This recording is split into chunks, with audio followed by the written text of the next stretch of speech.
I now hand over to you. Thank you, Philippe.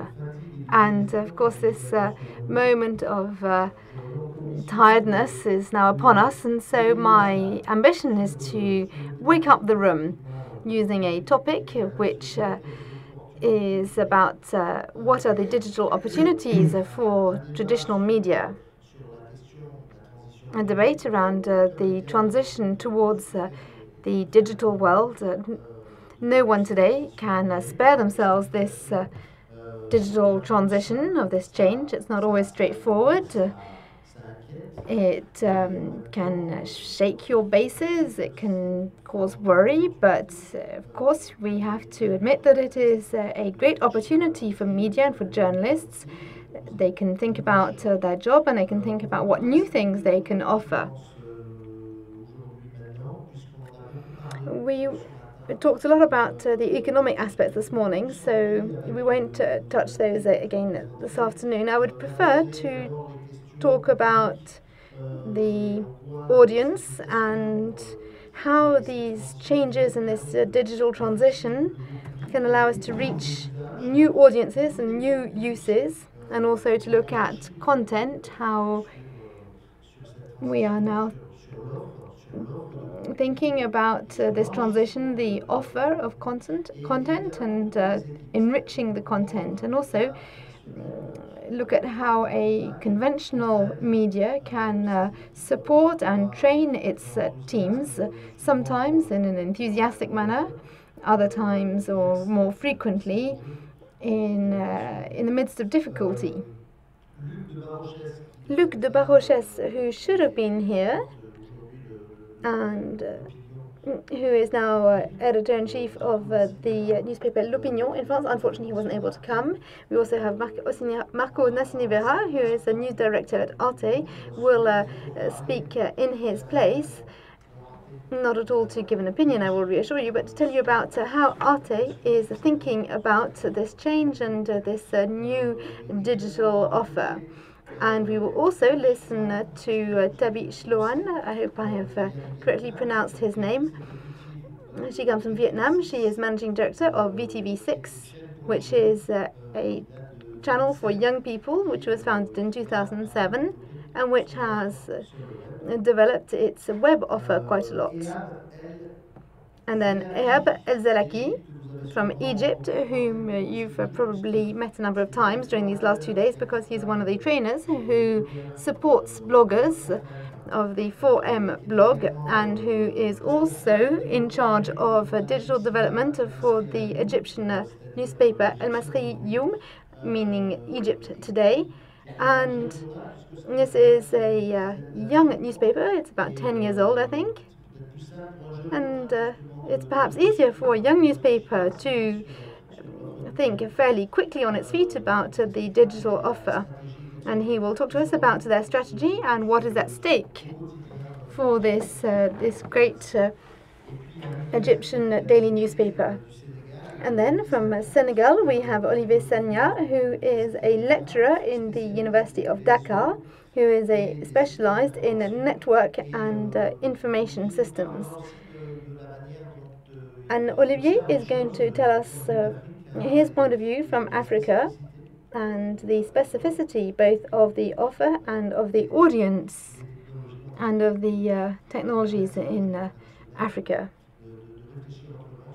which should allow them to think differently about their digital offer. So we will start with you, Luan, because you are the only woman on this platform. This is often a very male-dominated world, and that's what we've seen the last 2 days, even though, of course, we very much appreciate the participation of several women. Perhaps you can present us the way in which your Vietnamese television channel, which is aimed at young people, has proposed and developed its digital offer, and what was the aim, first of all, for the public? It's very nice to meet you in Montpellier. I've been here 12 years ago. I love this city.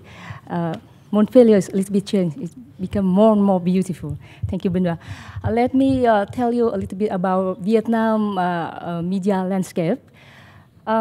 In Vietnam, we have too much TV station. We have more than 100 channels. Each county have their own station. So it is a big challenge for us. When 6 years ago we launched new channel for young people in Vietnam, and how to compete with others. We think that we have to be different. Differentiation is crucial. And also the second challenge for us is in Vietnam, internet has become the second most popular media used every day. I have a PowerPoint, please show the data in the PowerPoint. No? Okay. 25% is of 31 million people. It means that 35 population are internet user nationwide. And internet users are typically young. So it is truly difficult for us how to reach to young audience when they are almost whole day online. Yeah, it's not easy to answer to this question, but we have to be where our audience is. So we have to connect with social network. And in the beginning of VTV6, we have a strategy to interact with young people through the internet.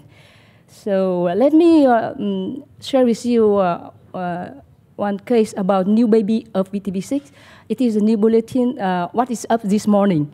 Please video. No, thank you.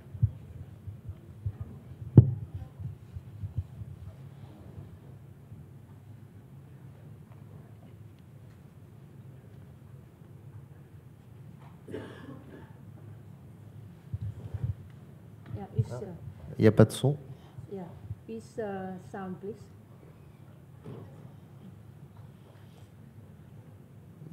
Il faut brancher le mini jack.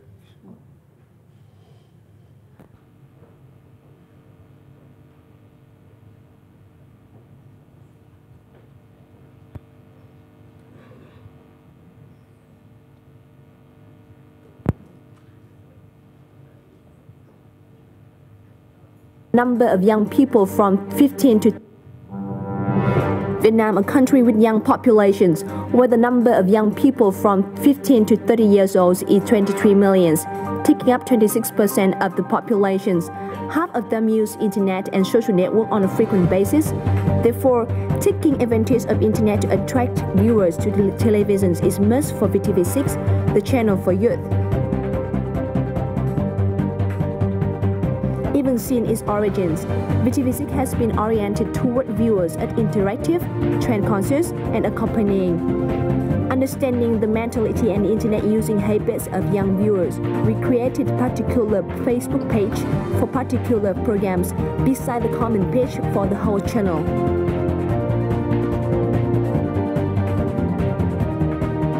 Among those pages that have strongest interactions with VTV6 viewers is Có gì mới sáng nay, What's Up This Morning fan page. Less than 6 months in January 2013, the program fan page has attracted about 50,000 likes. Export in the fan page received 7 to 12,000 views and more than 400 likes. As members share Có gì mới sáng nay post on their personal Facebook page, they made our page become even more effectively disseminated. Much as it is an efficient public relations management tool, Facebook has now become an important channel that helps our staff particularly measure the likability of our programs. Grab a figure like this, and the frequent poll on Facebook help us understand what viewers would expect to see so we can make necessary adjustments. From the perspective of news hunting, the status by viewers from all over the country has been the diverse and updated sources of information. A recent fire in Hanoi can be taken as a vivid instant. Early afternoon, June the 3rd, a gas station located inside a dense neighborhood caught fire and was totally destroyed. While no news agency was dealing with the news, share an update about the fire was posted in Có gì mới sáng nay's fan page by members living near the startling scenes. A new team was immediately dispatched to make a report on the incident, which was reported shortly afterward in a live coverage. VTV6 were also taking advantage of YouTube and Facebook to post teaser highlighting the best moment at the programs, thus inviting them to see the full program on VTV6 channel. To ensure interactive viewing, some trivial questions were deliberately inserted into the teasers so that only true viewers could answer.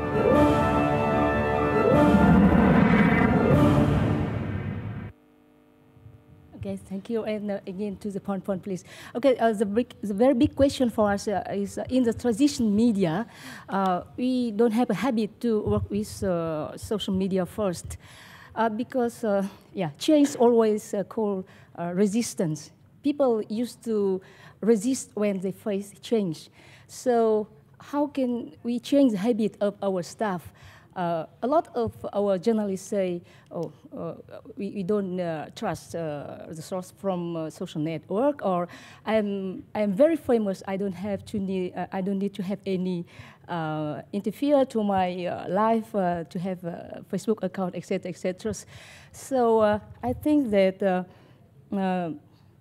to create new behaviors, we think that people will learn new things when they observe and imitate the behaviors, and then if they have reward, they will repeat next time. So the role of the leader is very important, and can I share with you some lesson learned from the management point? There are 4 key... Alors ça, on y viendra tout à l'heure, la question de... We will come back to that later. The question of how to support your teams through the transition is something we'll come back to later. But now I'd like to hear more about your offer, your specific offer from a digital point of view, and also how it has changed the proportions of your audience for this television channel, because you're explaining that there is extreme competition in this context in Vietnam. And so tell us about your offer. What are you offering to the internet users? First stage, we use a lot of form of participatory, like SMS, email, phone call, video, on YouTube or Facebook, to create participatories on live debate or news. And also we create offline club. We create offline club to meet with our audience. But in the second phase, we have to use Facebook. Why? Because Facebook become too famous in Vietnam. You know that we have the 33% of internet users use Facebook. So we have to follow this trend, and we have to create a lot of fan page on Facebook to be where the audience are.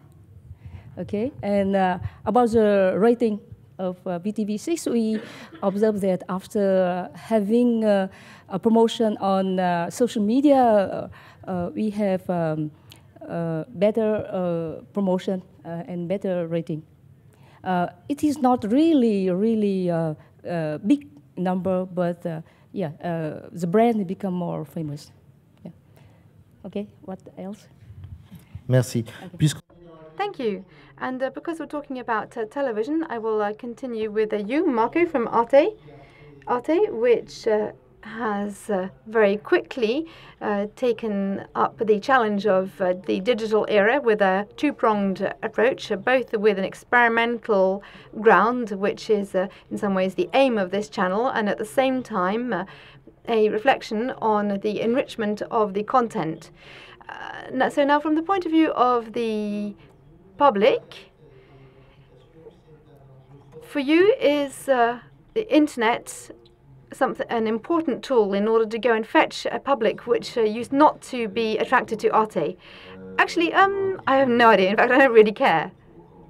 Of course, it's a rather provocative way of starting. No, of course we want to widen our public. We tend to have, if I were to be caricatural, who is male, urban, and not necessarily the youngest. It's true that our new broadcast allows us to reach a public which is under the age of 40.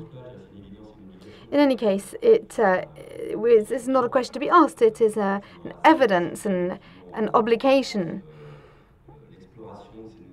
In France, we are exploring these new modes, these narrative modes. That's part of our objectives. And so if that wins over a new public, then of course we will be pleased. But that is not the main objective. We don't want to get new audiences at any cost. We were quite quickly present in exploring new narrative modes using these new media. And then since April, we've entered a new phase because I think we have become the first channel to be officially by media. And what is fairly paradoxical is that the first action was to get rid of the multimedia service. This can seem paradoxical, but in fact not at all. The multimedia form was in fact then completely integrated into the conventional services. So now we're no longer talking about television specific for TV, for mobile phone, for internet, for iPads. No, we're trying to think in a much more global, overarching way, and we try to think about the 2 or 3 lives that a single program can have. Please, can you give us an example, a recent example? Well, it's a question that I wasn't personally in charge of. With this by media aspect, we have totally recast the site, and we've created a platform called Arte Future, which is positioned on the topics of tomorrow and also trying to bring solutions. And so in some ways that is a flagship program of this channel, which was a program, a documentary, where we went around the world looking for innovation. Initially, it was a kind of teaser. I would say that it was to draw in people, but nevertheless with some serious ground content. And then we followed on today with a lot of activity around this website. So we thought out 6 months in advance how we were going to draw up an overarching program, which was not just television with a kind of side edition for the internet, but actually something that was thought through comprehensively right from the start. Ehab, I will now come to you. El Masry Youm, it is a young newspaper for whom perhaps these opportunities have fairly quickly appeared as evident. Perhaps you can explain to us the web offer of your newspaper and how you work in terms of your content and how you interact with your readership throughout this transition. Sorry. Al-Masry Youm started like 9 years ago. We just began the 10th year, so it's not have a long time in the market, the Egyptian market, but during this very short period, it turned into be one of the most successful newspaper in Egypt. Even if we have most of the team were young people. Started together, the freshmen and led by some more experienced people. It was very hard, in fact, to turn that digital leap at the beginning. Not because the lack of, say, the young generations between us, but especially because the administration and ownership was not sure of that the digital revolution will change and be important at this time. In fact, I can tell you that when the newspaper started, it started as a printed edition with all of the people working there are traditional journalists, work with paper and pen and print time schedules and everything. And there were a big debate between the owner of the paper, the editors and whatever, if we have to have a website on the first place or not. And that thing ended by having a static website updated once a day, published what's appeared in the printed edition only, after 6 or 7 hours from being circulated on the streets. So they were feared that this publishing things before the print came out will affect the circulation. At that time, Al-Masry was circulating like 50,000 copies, and the website itself has like around another 50,000 visitors daily. But when things changed over time, and we came that this is a revolution, and we have to be pioneered in it, and we have to change everything regarding the digital presence, and this is a very important. In fact, it's a must now for any media organization to have this digital transformation if she wants to survive, if she wants to keep her reader. So we have this by starting with the project of the portal, which is, this is our portal. Now, it's not our portal. Please click on this, Masry Youm. Yes, this is the portal, which works on 24/7 now by 3 shifts of people. And we have this simple formula. News goes web first. We cannot have time before the reporter came with the news and publishing it on the web. And any other thing which is exclusive go to the print edition. So this formula is working very effectively now. And now we are circulating average like around 107,000 copies from the print edition. You can imagine the numbers when I tell you that all in Egypt, we are circulating all the printed newspaper in Egypt are selling like 1 million copies a day. So when we are speak about 200,000 copies of Masry Youm alone, it's a big share of that street. And in the meantime, we have like 300,000 visits daily on the web, this news portal. On the other hand, we started, of course, beside the presence over the internet, widening the audience landscape, attracting more younger generations who never buy a printed paper, and we are starting to explore the benefit of having advertising online also. You know, it's I don't have an exact figures around this case, but Egypt now is like having 3 to 4% only of the total sum of the advertising market. 3 to 4% only goes to online. So it's a very, you have a very big opportunity on this ground during the next year. If you have assessed yourself a good presence over the internet, have a good relation with your audience, reflecting their needs, and have a very flexible, and that's what we are we are trying to do all the time. So you have the chance, a bigger chance than your competitors, to get a more bigger slice of the advertising thing. That's very quickly what we are. Of course, now beside the portal, we have many other digital services we are offering. Just like we have an SMS service, which starts as a nationwide SMS service. You subscribe, paying sum of money every month, and you are receiving highlights and breaking news all the day, like 3, 4, 5 headlines over the day.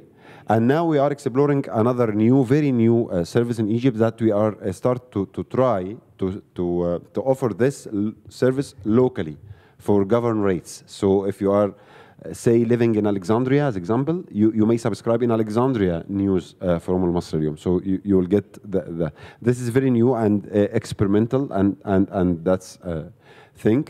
And of course, we are now, we have an iPad application as example. This is another aspect we are trying to invest in this. And we are working on having a very modern, very new application for Android and iPad, and also exploring the opportunities and the possibilities of having advertising.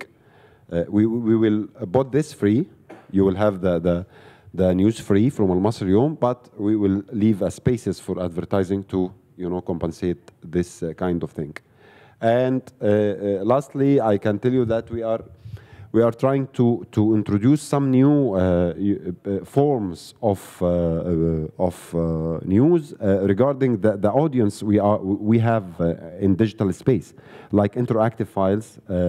Something mixes video and audio, and you have to click something to see these things, which is more interesting for the younger generation of our viewers. And finally, we are also exploring and having, I can say, having a good presence on social media space, because we have a Facebook page and Twitter page, which are very, very popular in Egypt. 1.2 plus million follower on Twitter and more than that on Facebook. Ah oui. That's generally the whole landscape we have in digital space in Masry Youm.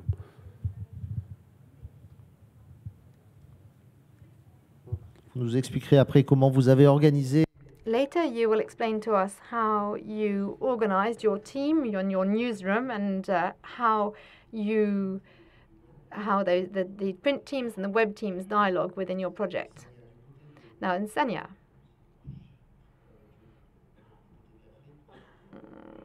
in Africa, can you please tell us how the conventional media have seized the opportunity or not of these digital changes?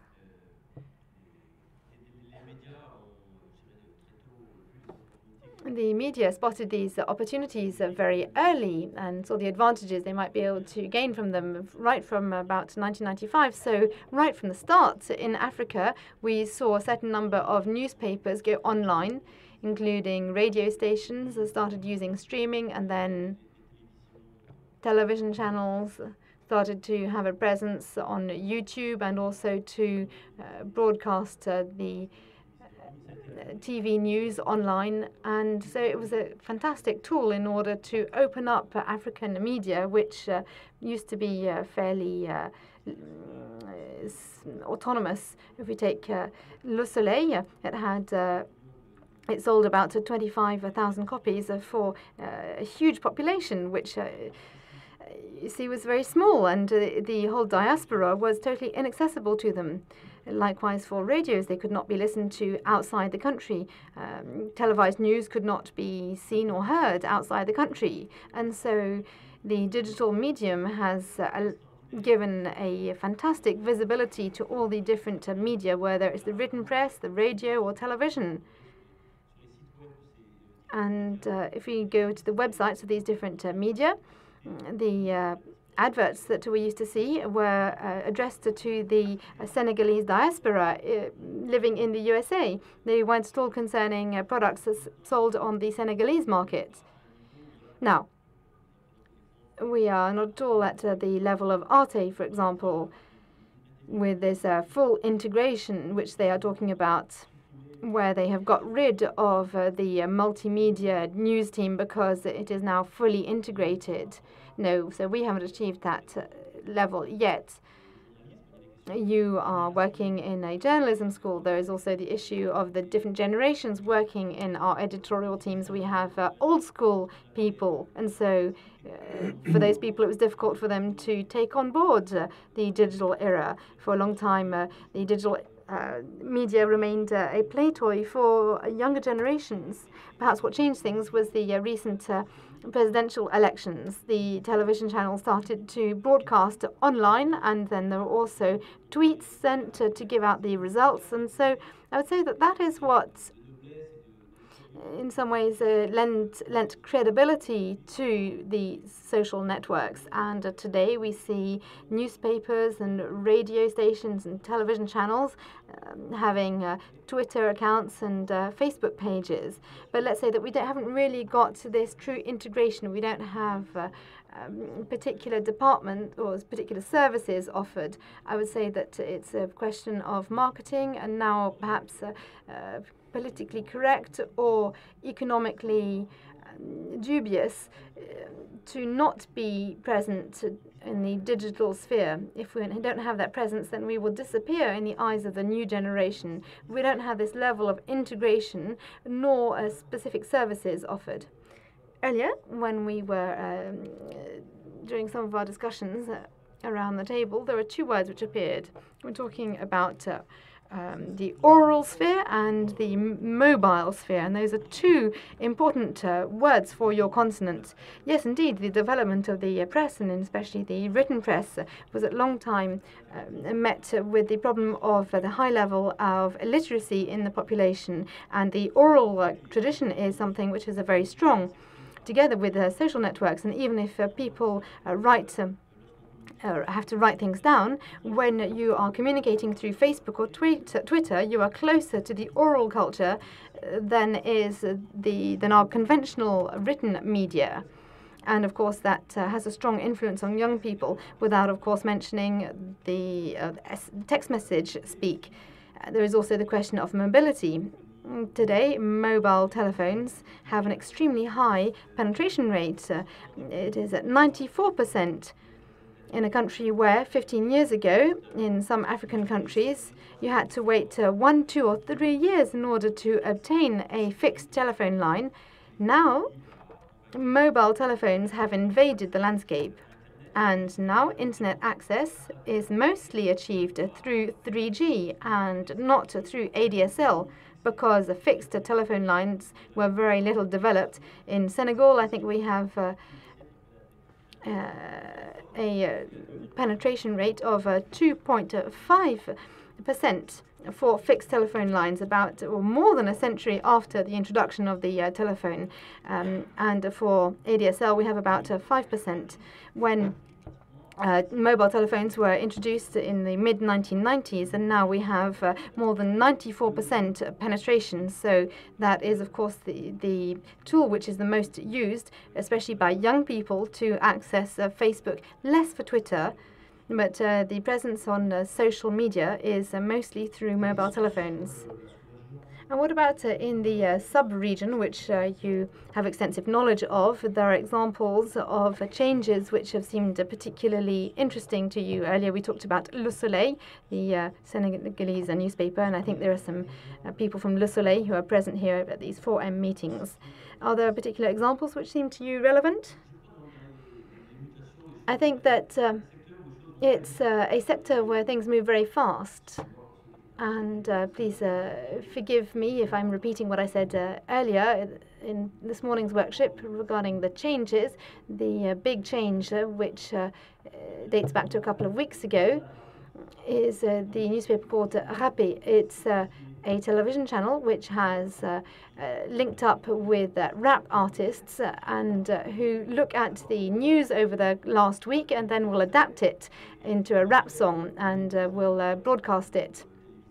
And of course, a lot of young people don't look at TV news, but on one day there were over 90,000 views of YouTube of this rap video. Even if you don't understand the language in which it's done, the local language, there's a French version and you can listen to that one. So you see there are some really fascinating changes which we can note. And also I was talking about the Senegalese elections last year. The broadcasting on over Twitter of this was quite a change. And earlier in the year, we had a monopoly of the Ministry of the Interior, which wanted to retain sole preserve of communicating the results of the election, whereas here during these elections the results were given live. So then, of course, it would be it was difficult to explain how the results could have changed.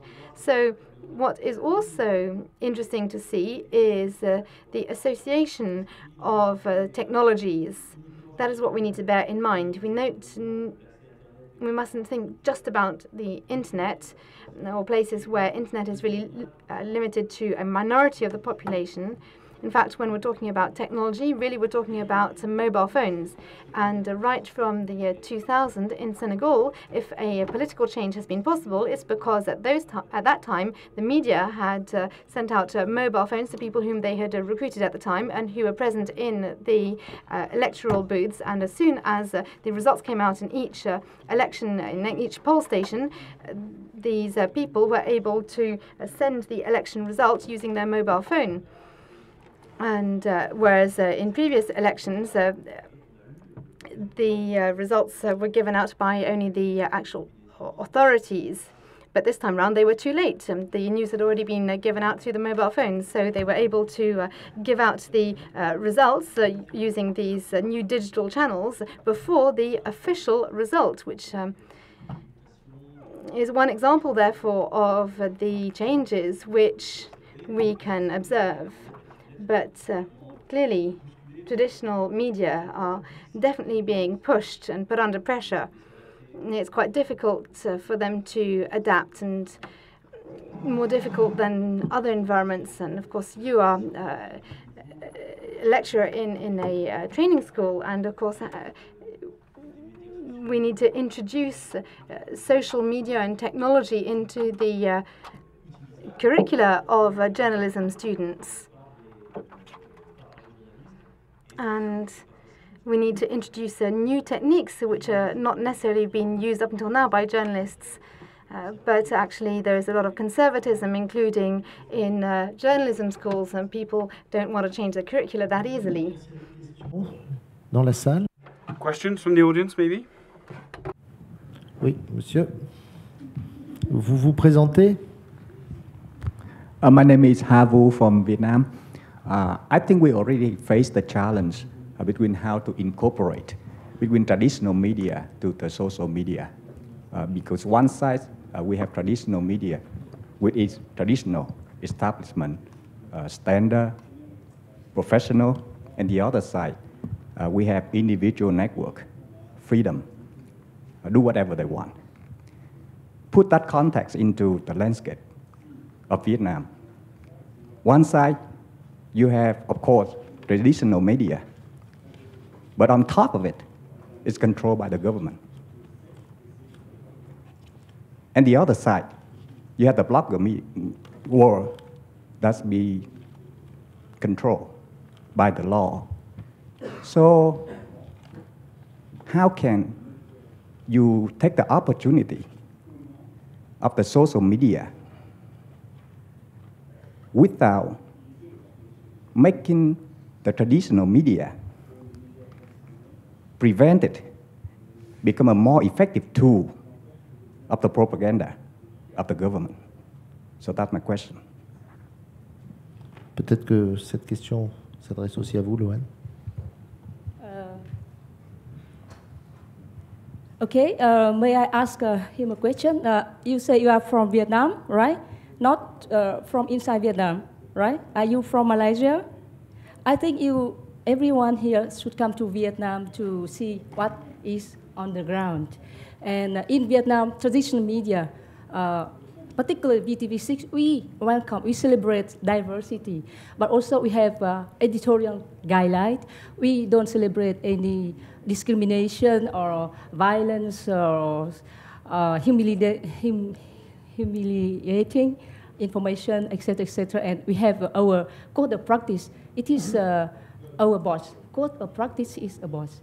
So we are welcome to work with social media, but we have to follow our journalistic ethic, like to be objective, to be impartial, to be accurate. It is the main principle for us, because, okay, social media is a great tool, but it's just a tool. You see, quality, distinctive journalist is the main thing, and we have to follow our ethic, journalistic code. Quelqu'un d'autre veut réagir sur cette question-là, non? Anybody else? Is there another question in the audience?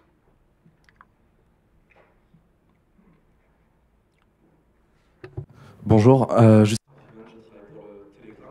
I work for Le Télégramme.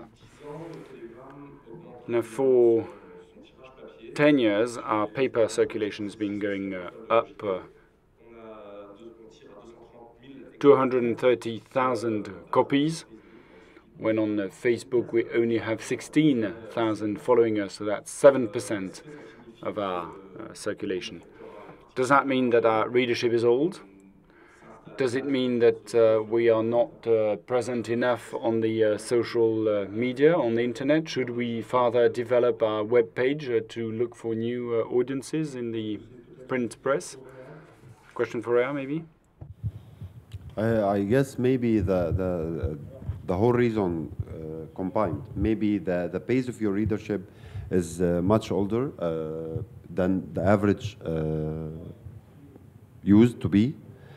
Maybe you don't have an attractive strategy to present what your basic reader needs from you that makes the reach of them is more easier. And maybe you need more exploring new ways of interacting and communicating with your readership. When it comes to the link between traditional media institutions and social media, everything is new. Everything is, taking its shape, maybe developing day by day. So nobody has the right equation to make success. We are exploring. We are trying to enter new areas and test this and test that to see what's work and what's not working. We are exploring every means. As I told you, we have a very successful Twitter account, maybe one of the highest accounts in whole Egypt, not only the media, but that's because maybe that our readers want to.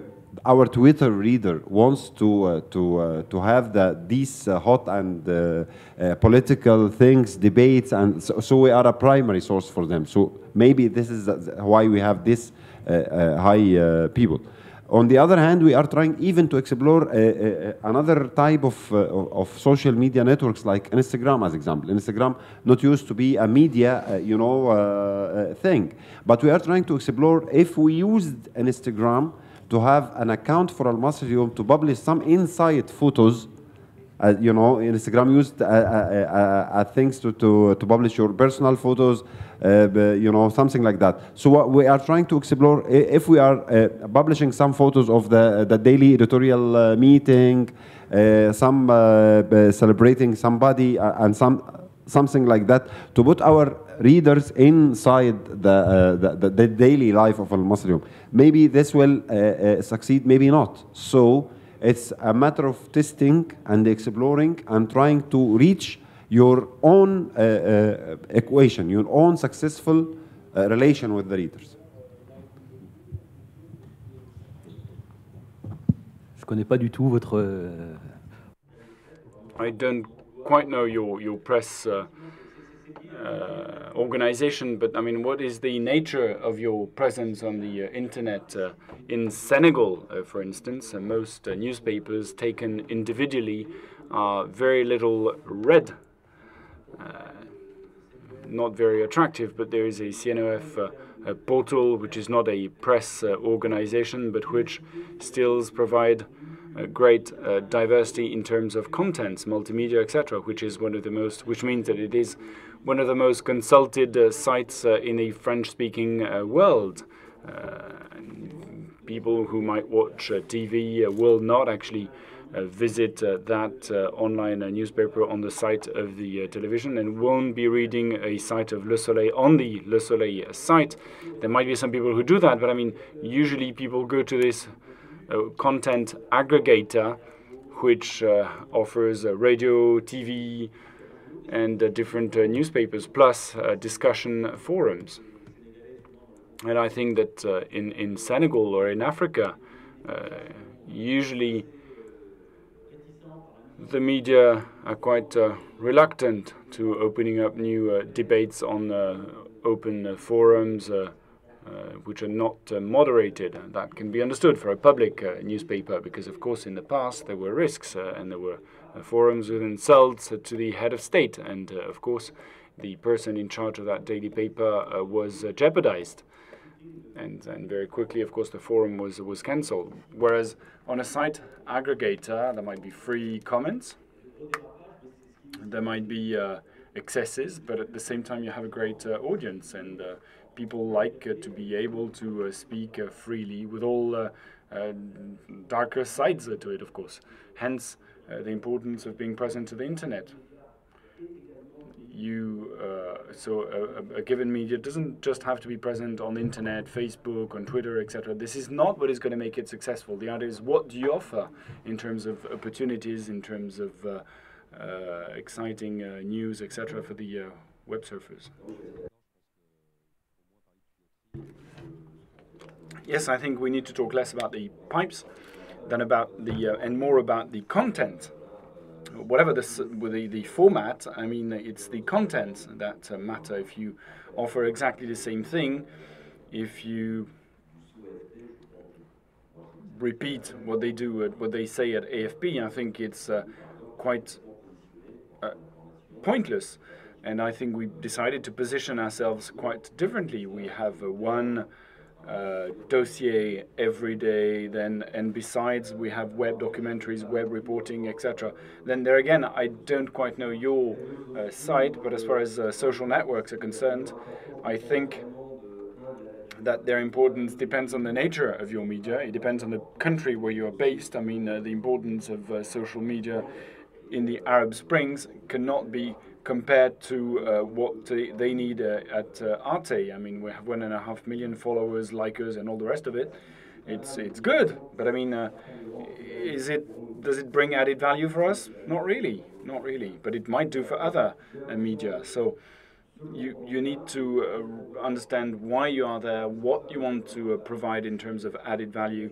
And that's why we decided to be good on contents, to be accessible, because there are many pages which are too messy, and the more information there is out there, the quicker you must have access to it, so you mustn't have messy pages. And there again, I insist, it's contents. That's what matters most. I mean, if it's just a mere copy of what you said on TV, on the radio, and you repeat it on the web, then it's totally pointless. And for a channel like Arte, which is a channel with a great added value in terms of contents, I mean, at the same time there's France Culture, the radio, the station that invested a lot in these social networks, and that means that you need to provide extra contents at all times. Yes, indeed. Yes, absolutely. That's why you must be loyal to yourselves and to your mission, to your mission statement. We will please our loyal readers or listeners, and then we'll reach another audience. Now, you need to realize, of course, that we all have tablets. I mean, it's not just very young people that have tablets. It's more like people in their mid-40s that use tablets. And but I mean, going digital, you can also reach mature people. Yes, just to go a little farther, in other words, you're saying develop exclusive contents for the internet. That's what you're saying. You're saying every local media organization should develop more exclusive media for the internet, right? Yes. Well, my point of view is that you need to take advantage of whatever you do in your own media from the outset, and then you need to add value on the internet, indeed, but it must be adapted to the new format, to the new media you're using. But then there's the another issue, which is that of money, of course, financial resources, plus the envy of journalists who sometimes don't want to do more. Abderrahman. On ne pouvait pas avoir une table ronde sans la question d'Abderrahman. Non, en fait, encore une fois, pardonnez. You had to take the floor, I'm sure. Anyway, sorry. You said traditional media. I would like to understand what you mean by traditional media. When you're a traditional media, are you still a media? Because the media is supposed to follow the developments of our societies, and how can it remain traditional? And what is a traditional media anyway? And don't you think the only traditional media that we know are pigeons? Because pigeons never changed. And the rest, all media have to develop, and if they don't develop and change with society, then they cannot be considered as media, right?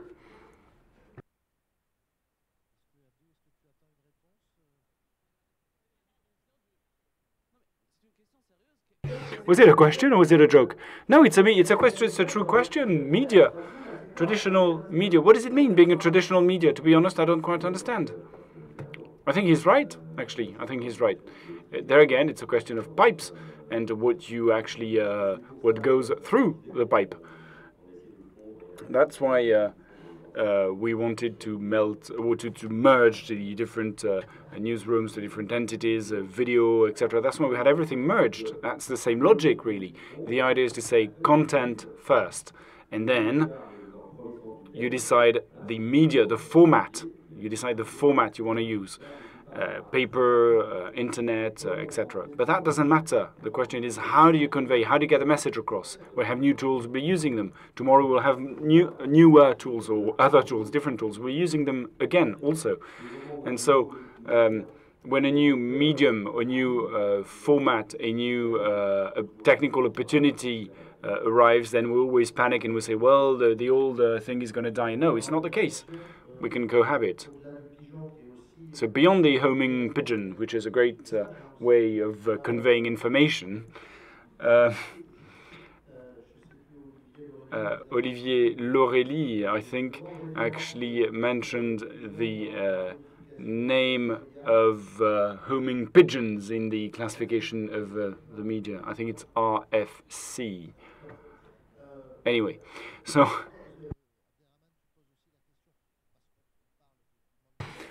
Now we talk about traditional media, and because these are well-based media that have their own habits, but the question is that managers want to support people in that transition and accompany them, assist them. And sorry, you have the floor. My last slide. Okay. May I share to you for a lesson for me, like a manager to change behavior of our staff, so to get better collaboration with the social network. There are communication. We have, yeah. Okay. I'd like to explain a little bit about changing behavior. So people will learn new things when they observe new behavior, they imitate, they repeat, and they get a reward, and it should be a change of behavior. So for the leaders, please, we need to create something. First of all, I think communication is very, very important. We need to communicate about the urgency of the change, because people change themselves, and change can't be imported from the outside, from the boss and from the outside, and they have to understand about the gain and loss of the change and the vision of the change. So, and they will share with each other how to change. And also in VTV6 we have like ambassador, change ambassador. It is like a star in the change. It is people who are very actively collaborate with social media, and we need to reinforce them always. Like we have an evaluation system where collaboration with social media, it is 1+. Yeah, people can get reward of the months if they have very good success in collaboration with social network. So also we have to resolve some human resource problem, like we need to change a little bit in recruitment. We will recruit young journalists with IT knowledge, with IT skill, and who is a very, how to say, keen in the working of social network. And also we have to train the others, the old staff. Like we inviting hot face, okay, internet avatars to come to share how to work with social media, and also we hire freelancers. We pay for them and something like that. And the leader should be an example.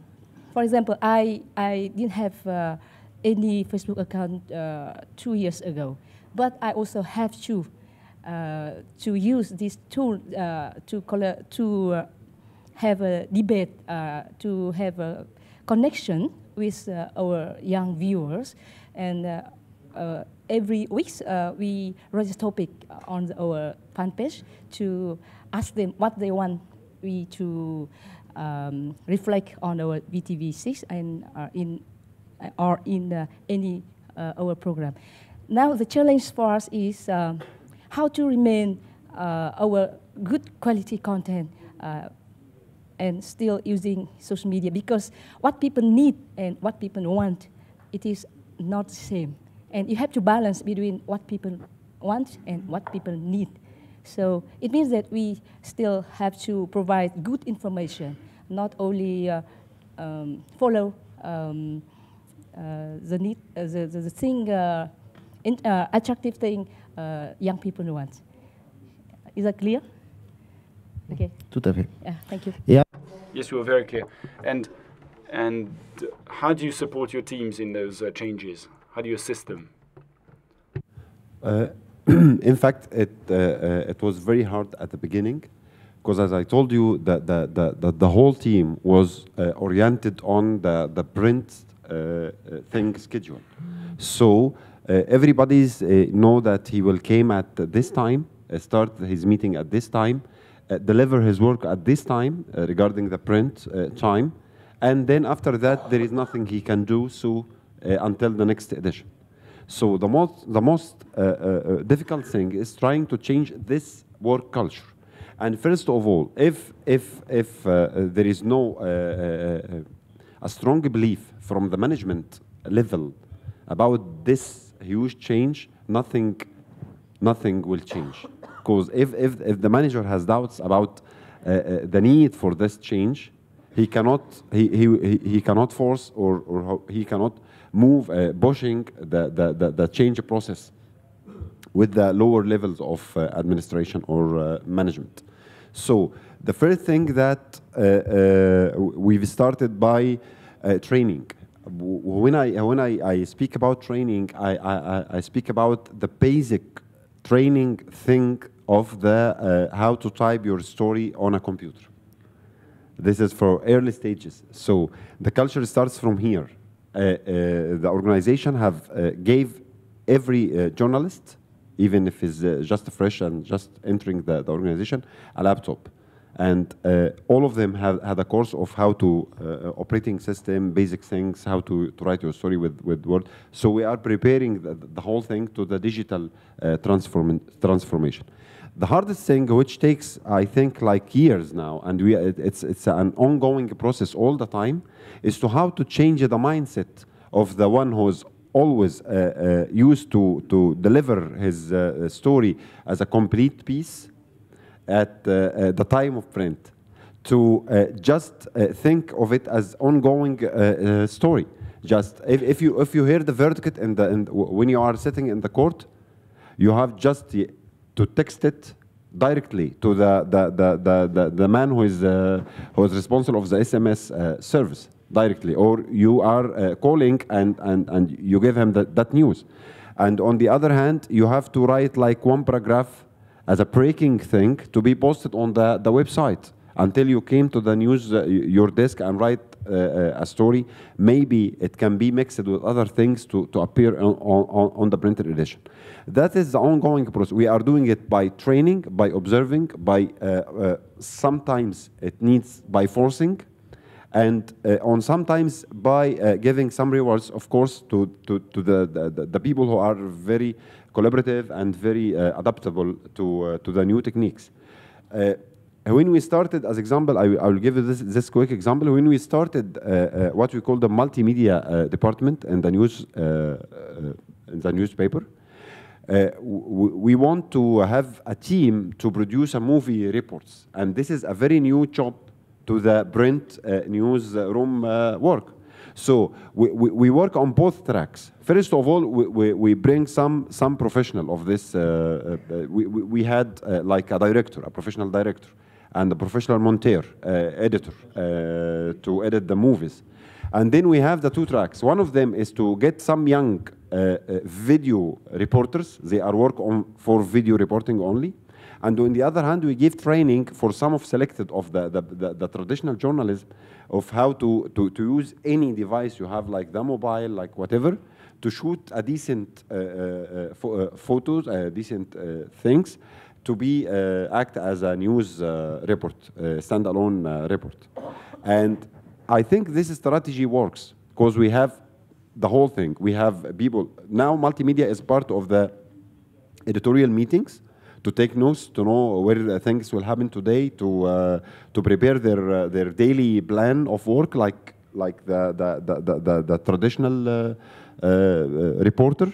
And we have at least 3 to 4 news reports every day produced by video, either by the traditional reporter or by video reporter. And maybe at the end of the week we have a feature thing. And in fact, this team has produced a long documentary movie about the 18th day of the Egyptian Revolution.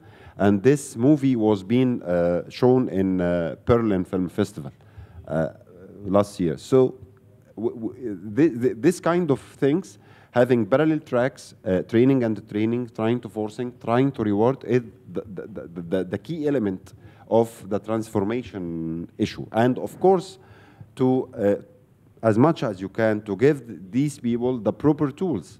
If he can, if you can't afford for him a decent laptop or a decent device to work on the move, so you can't expect that you can get the quick response from him. Olivier Sadea. Oui, je crois bon. On peut. Well, of course, we could go on forever about the concept of traditional media, but there was a time when we were monomedia. We had newspapers, which was very different from what the radio and television stations had to offer. And today, the use of technology is now generating new practices. It is generating new professions in the different newsrooms, and therefore changes which are extremely significant. I think that in a newsroom of a newspaper, and we've seen this for Agence France Presse, which is now going to produce video content, it shows that there has been a breakaway from the tradition and from what was the case when Agence France Presse was originally founded. Today, when we go into the website of a radio, RFI, for example, and we can read what look like newspaper articles, but yet which are on the website of an online radio station. So we're being confronted with extremely significant changes. Barriers which are now changing. And there's a Canadian researcher who was talking about the emergence of new media, but now we're talking more about multimedia today, and that is the direction we're headed in, where the borders are more and more fuzzy, and journalists are becoming more and more multidisciplinary and versatile. We will ask maybe a radio journalist to take a photograph which will be put online, or to collect video elements, or to write something. The context has therefore been changed a lot, even transformed. There is also the dialogue with new areas of speciality, how to talk with developers, journalists, people with whom journalists were not used to working with, and that is also at stake. And just to answer your question, I agree regarding this turn towards multimedia, but let's be careful about our definitions. It might be great if someone from a radio station can take a photo, but there are people whose job it is to take good and beautiful photographs. So it depends for which media you are working, and as far as possible, I try to send professional equipment to my teams with sound and proper video cameras, because that allows you to make something beautiful. So I would say yes, the barriers are being broken, but at the same time, let's keep our know-how, our professional know-how of each domain. What was the question? New dialogues. What amuses me a lot, and also which I find interesting, up until recently we had the wise men who had been a long time in the job, and then we would have the new people come along who would learn from them. And now, with the explosion of the internet and social media, the older people are learning from the younger ones, because they're the ones who are more familiar with this new technology. And so now, even if there is still an existing hierarchy in the daily relationships with the younger journalists, they teach us as much as we can teach them. And for me, that is a fundamental change. And then regarding the way in which we can encourage older journalists to take on board new technologies, I think the first barrier is fear. They fear the world going faster than they can keep up with. And we need to demonstrate that this is interesting, that you can create beautiful new things and different things. And that's how we can begin to open them up. It will take time, but just forcing them will not work. We need to motivate them by showing them that it can be fascinating and that there are things that you can talk about which you can't talk about using your mother or father media. A few years ago, there was a lot of work done on African independence, and I think we put online 40 hours of programming. And of course, that was not possible in what our previous situation of just having one program per week, which lasted with an hour and a half of programming on this topic on our conventional channel. So all of a sudden, internet becomes very interesting because, of course, the fear in a television media is to say that internet is written media and that's not my job. No, you need to explain, you need to show that it can be of use, and you will see that things will change, barriers will fall quite quickly. One day, on a project that you were leading with Arte, there was a project which started off on the back of an envelope with a couple of arrows and a couple of pie charts. That was the work done by the journalist, and then this work became something very complex. And I would like to talk about this dialogue with these new professional domains which we are discovering. Well, all this work done on African independence, the idea was to go into a dozen or so countries which attained independence in the same year, in the 1960s.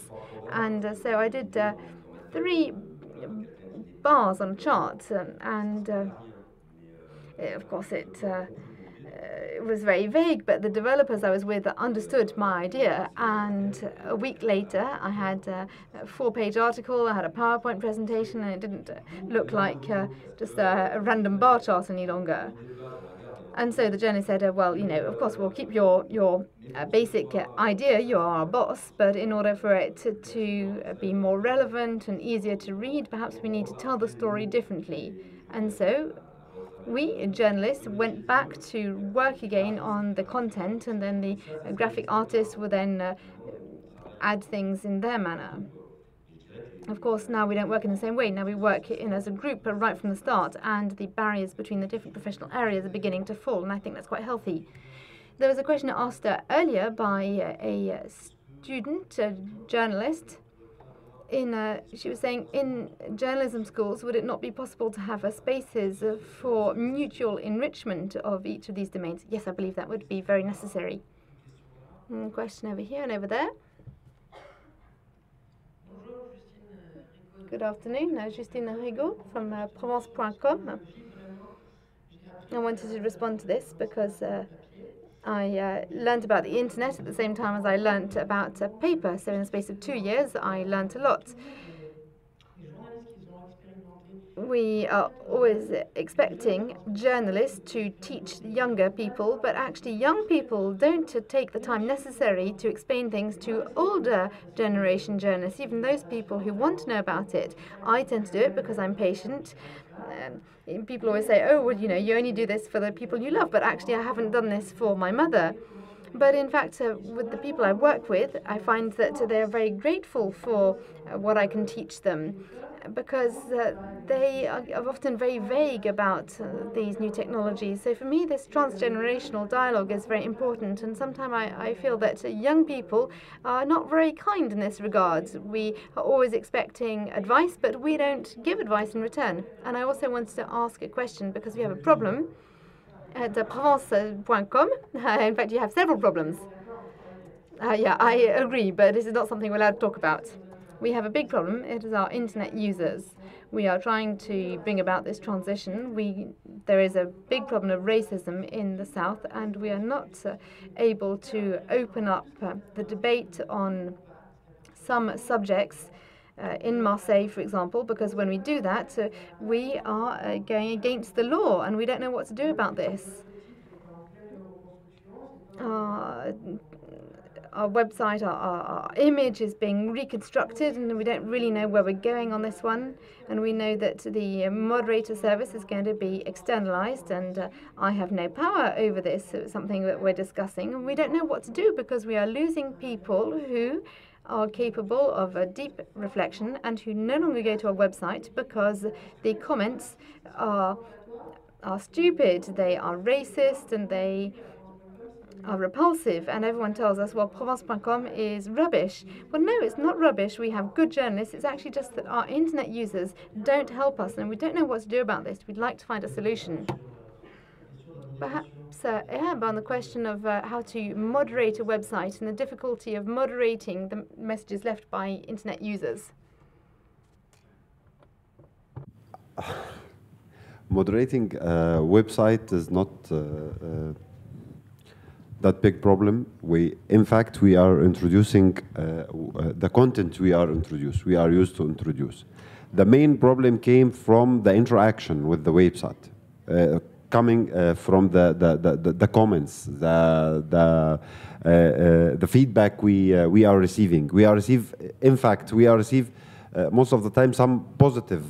I'm not speaking positive about they are parroting our newspaper, but they are acting positively. If we publish by mistake, say some mistake on the headline or some things, we found instantly that people are telling us there is a mistake. If there is something they think that it's incorrect in information, they are interacting and they are telling us. And I think that this is the most important role regarding the interaction itself. Beside the dialogue, which is mostly happen between the readers themselves, everybody is expressing his opinion and so, but positively we are interacting accordingly to the feedback coming from our readers. We are check if we found that most of them are saying some negative thing about some coverage we are doing. This is a question we are facing to each other on the editorial meeting. We are asking ourselves, is this a good journalism? Are we right or wrong? We have to listen to the readers and so. That's why, and if we speak about moderating or interfering on this ongoing and bigger interaction between us and the user, yes, we have a very strict policy about censoring or something like that, banning something, and it's very clear from day one. We are not interfering in the opinion.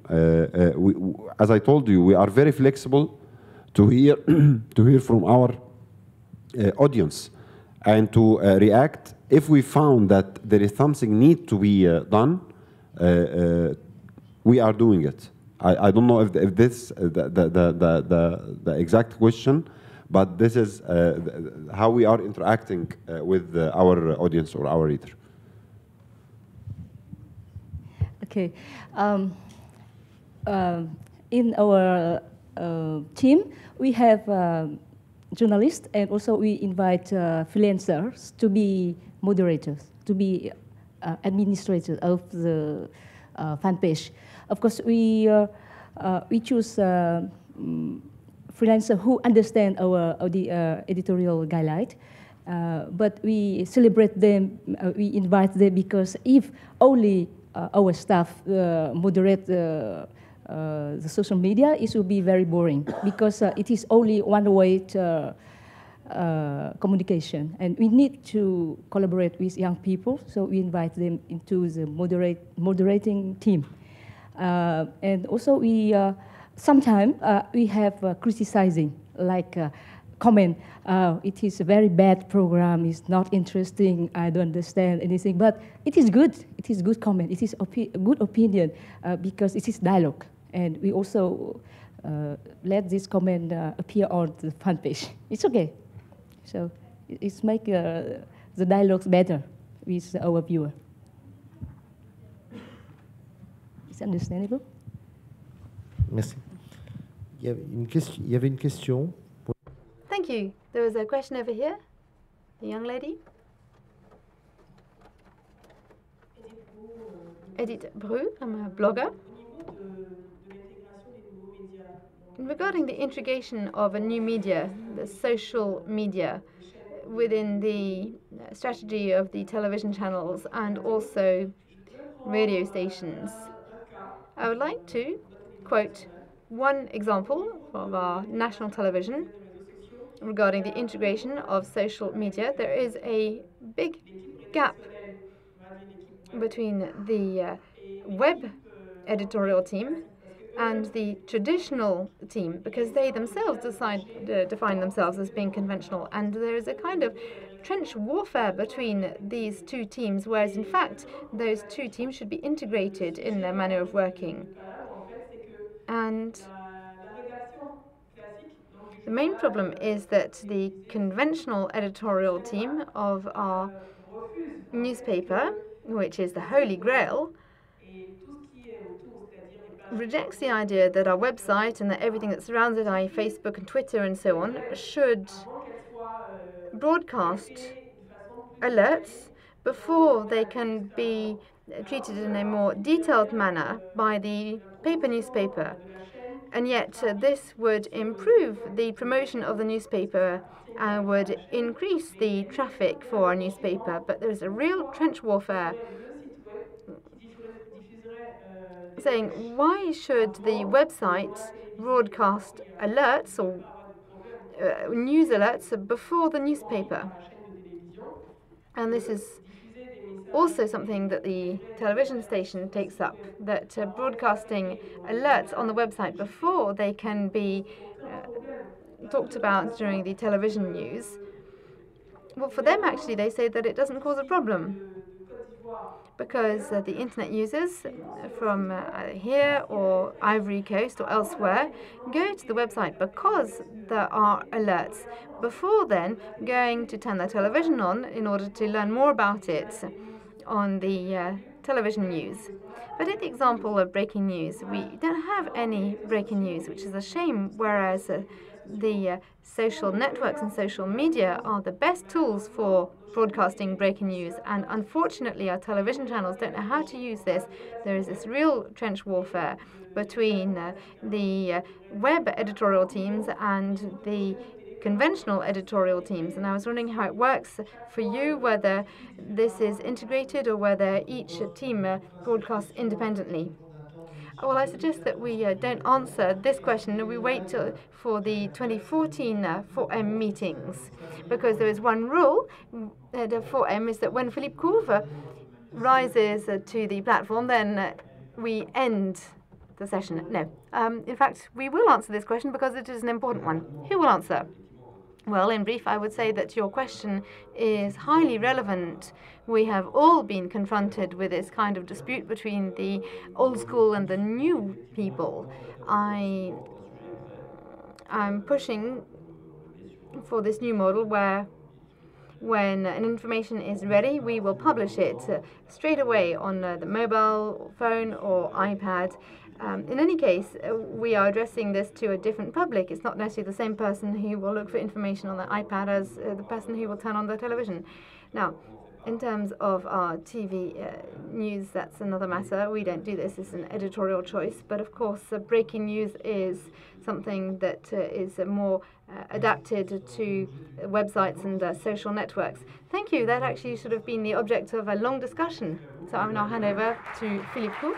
Well, thank you very much to our panelists.